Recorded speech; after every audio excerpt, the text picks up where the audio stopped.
Hello and welcome to the first ever match reaction on the channel. Today it's about the pre-season game against Leeds United. So first of all, the two lineups on the screen now. In my opinion, I'm not going to delve into both lineups like in detail, but I'm going to pick out some players that maybe underperformed, maybe overperformed, etc. Now, Luke Shaw, for example, I want to start with Luke Shaw straight away. Okay, I'm going to start with the back line. Luke Shaw, I'm going to go through individual players and then I'll go through the system, etc. Luke Shaw, at times he looked way too lazy to get to the ball. I remember there was this one instance where one of the Leeds United players passed the ball and then it was a very slow ball. It was very close to Luke Shaw. The receiving player from Leeds United, he was not even close to the ball. He was not close to Luke Shaw. Luke Shaw could have easily got it if he jogged to the ball. Instead, what does he do? He just stands straight, stands still like a statue and just looks at the ball go past him. So yeah, Luke Shaw, God knows what the hell you're doing.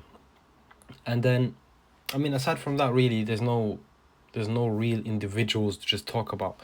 I guess they just have to be mentioned as the video goes along. One thing I noticed though is the midfield is completely washed up. Okay, because I realized only Manuel Ugarte has the legs to play in the midfield, and obviously one injury to him, then we're cooked. And also the thing is, Manuel Ugarte is probably not even going to be a starter, so we need to sign a starter. We need to sign someone like a Baleba, someone like a Wharton. But yeah, I mean, Bruno Fernandes, in my opinion, we should have sold him when we had the chance. I still don't understand why Ruben Amorim kept him. He doesn't suit the system. He's not disciplined enough. He's kind of old. You're not getting that money for anyone in the squad. But yeah, it is what it is. The manager made his decision and there's probably a reason for it. I guess we'll have to see if it works out for him or not. But I'm going to definitely be holding him to account on that. Now, obviously, as I said, a midfielder, that's what we need to sign. That's what I learned. Me and many other Man United fans wanted a striker straight after we signed Mbeumo, but we were 100% wrong. We desperately need a midfielder. Even Ruben Amorim after the game said we don't have enough pace in the midfield. Hopefully that's something that the club is looking to sort out. I think that's more urgent now than a goalkeeper. Now, another thing is the press. I can't lie, that was just horrific. At times it was just like two players pressing, maybe Ahmad and Cunha, maybe Chido and Cunha, maybe Chido and Ahmad, but it's never a collective team press, if you know what I mean. It was too easy for Leeds United to play the ball past us, and also when we had the ball in possession, there was no real movement. It was way too static. Like the players, they were not moving for the ball. It was way too easy to mark them, way too easy to keep them away from the opposition box. One thing I've noticed is I don't even think that's an Amorim thing. That's just been going on for a while, even under Solskjaer. Also under Ten Hag, it was like what we do is we pass the ball sideways about 6-7 times, maybe for 10 minutes, 5 minutes, and then eventually we just get bored and just hoof the ball as far as we can. Even though the players that we have now, it's not Rashford, it's not Greenwood, it's not Martial. No, it's players that want the ball to their feet. Okay, obviously Martial, yeah, more to his feet as well, but he could do both. But one thing I would have to say is the performance of Aiden Heaven. I think we have a real gem in that one. Mateusz Cunha, what a debut as well. Diego Leon. In my opinion, Diego Leon, he has a lot to improve on. He looked like he was a youngster that his first game. He looked like he was pressuring himself in a way, like kind of forcing himself to play as simple as he can. And then at times he was scared to take risks. But yeah, I think Amorim should definitely talk to him about that because it's only pre-season.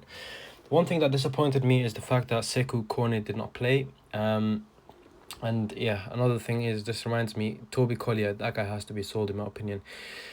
The reason for that is just because I don't think he's good enough. I actually never see the hype in him. Personally, I rated Dan Gore more. But obviously, he went out on loan to Forest Green Rovers. And then this season, he went somewhere else. I don't know. Obviously, he had all his injuries, etc. So that is fine. I understand why he didn't make it and Collier made it instead. But another player that I preferred was Maxi Oyedele. Now, he went to Legia Warsaw. And I think this season, he got moved to Strasbourg.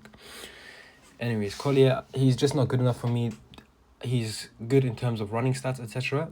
But he's not good in terms of winning the ball back, progressing the ball, keeping possession. He's not good at any of that stuff. And in my opinion, it's just best we get rid of him. Maybe he has a better future elsewhere, but it's definitely not going to be at Man United. But I was very, very pleased by the Mateusz Cunha performance.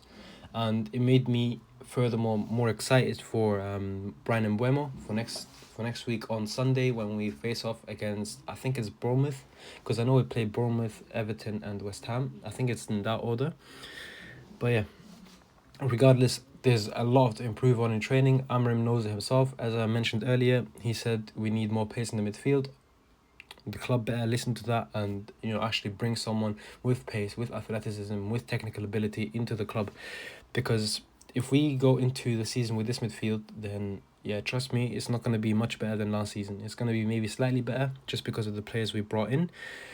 But we definitely can't expect anything like a Europa League or Champions League, which is, in my opinion, should be the aim. Champions League, or at least top 5.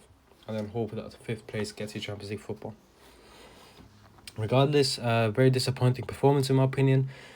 Hopefully we see much more improvement in the following games, especially with the Mbuemo coming in and also Xerxes maybe coming back.